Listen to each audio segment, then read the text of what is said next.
isla magaalada London ayaa waxa ka dhacday munaasabad lagu soo dhaweynayay oo lagu taageerayay ugaaska cusub ee beelaha sade ugaas Maxamed ugaas Xaashi ugaas Xirse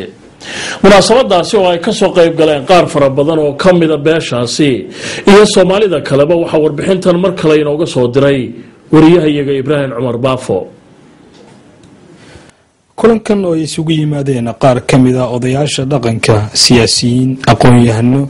ayaa taageero loogu muujinayay ugaaska beesha sida ugaas Maxamed ugaas Xaashi ugaas Xirsi oo dhawaan xilka ugaasnimo loo caleemo saaray haddaba qaar kamida dadkii goobta ka hadlay ayaa waxa hadladooda kamid ahaa horta ugaaska waxaan marahay Allah u fududeeyo xilka loo muxuu ahaa caleemo saaray meelaha calamada la surtay ma tago laakiin waxaan u imid dhaqanka Soomaaliyeed waa jiritaanka ummadda weeye dawladda Soomaaliya aan dawlad aqoon aan dawlad lahayn baa isim jiray asagana wax kala waday marka hore ugaaska uu hambalyeynaya laba arrimood kaliya aan dhihi lahaa arrin waxa waaye ugaaska inuu mataqaanaa nabadeeyo gedo gaar ahaan gedo ma arkano beelo badan badega ishaag degal marfliyo beesha sada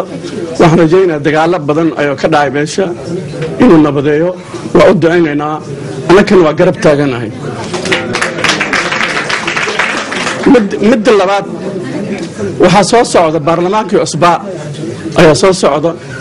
ugaaska waxaan ka rajaynaynaa inuu soo xulo dadka ugu mutaclimsan oo wadanka wadanimo ay ku jirto inuu mataqaana soo xulo taasoo markano waxaan ka rajaynaynaa sidoo kale ugaaska ayaa isna fariin u soo diray jaaliyada UK ee halkan ku kulansan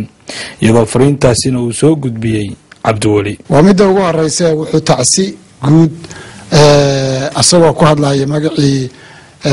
muxuu ahay guurtida iyo ummadda uu ugaaska u yahay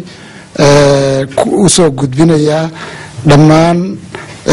ummadda Soomaaliyeed geeridii ku timid Allah u naxariistay madaxweyne Cabdullaahi Yuusuf Axmed wuxuu sidoo kaleeto aad ugu mahad celinayaa dhammaan salaadiinta Soomaaliyeed oo asaga u soo maaragtay hambalyeeyay meel kastoo ay joogaan sidoo kaleeto wuxuu u mahad celinayaa waana leeyahay waan ka sugaynay madaxda dawladda federaalka ku meel gaarka ah oo ayaguna xaflad weyn u sameeyay magacaabidiisii ugu dambeyntii dardaarankiisu waxaa weeyaan uu isoo faray inaan idin gudbiyo in midnimada Soomaaliyeed laga shaqeeyo in walaalnimada laga shaqeeyo in haddii ilaahay kuu samagel yahay dib u dhisidda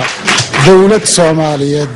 laga shaqeeyo iyo in la iswalaalsado waxaan leeyahay ugaas Maxamed waa ugaas Maxamed ugaas Xaashi ugaas Xirsi ugaas Maxamed waa ugaas u qalma haddii runta la sheego taariikh ahaantiisana la fiirsho waa nin u qalma waxaana leenahay ha jiro ha joogo hana haayo odayaashan waxay halkan ka yiraaheen baa ku filan munaasabadan intii laga oran lahaa dhaqan ama taariikh laga oran lahaa siyaasad laga oran lahaa waxa burburay laga oran lahaa wixii aan dabacsan lahaa laga oran lahaa laakiin ninkan aan xoogaa taabanaya ninkan agteedu ku soo barbaaray agteedu ku soo barbaaray ninkan asagoo yar marka ninkan asagoo yar ugaas ma hayna moogta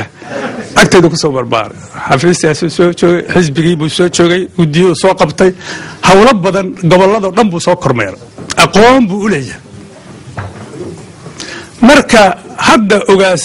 Maxamed ugaas Xaashi ugaas Xirsi andhaw markaan laakiin taariikhdan ka hadlay wiil yar buu ahaa oo aanu markaa gacanta ku hayo waxa weeye waxaan qabaa dadkii doortay inay nasiib badan leeyihiin nin aqoon leh oo dawlad waxay tahay garan kara oo urur siyaasi wuxuu yahay garan kara oo degaan macnihiisu wuxuu yahay garan kara dhaqankiina dadkiisu ka maalaya haddaba munaasabadan taageerada ay u sameynayaan odayaasha waxgaradka aqoon-yahanada iyo weliba jaaliyadda soomaalida UK ugaaska beesha sade ugaas maxamed ugaas xaashi ugaas xirsi oo dhawaan lagu caleemo saaray degmada beled xaawe ee waqooyiga gobolka Gedo ayaa sidoo kale waxaa munaasabada noocan oo kala sida la sheegay lagu sameeyay dunida dacaladeeda.